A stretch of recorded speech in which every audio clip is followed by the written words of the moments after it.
Hi, be.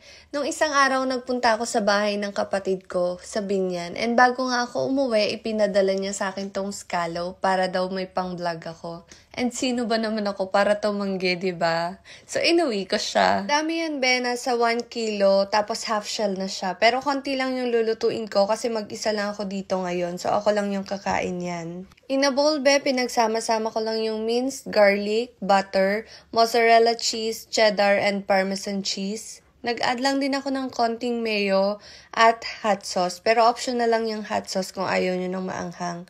Haluin lang natin to hanggang sa medyo madurog yung cheese. At bago nga natin ilagay yung cheese sauce, patakan muna natin ng lemon yung ating scallops para matanggal yung lansa niya. Sarap na sarap nga ako sa scallops, be, pag ganito yung luto niya. Kaya pagkakain kami sa Kuya J, lagi ko ino-order yung grilled scallop nila.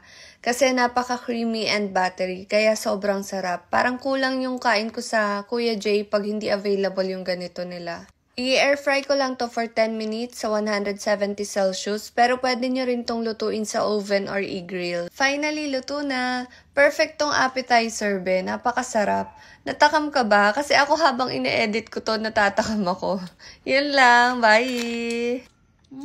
Masarap.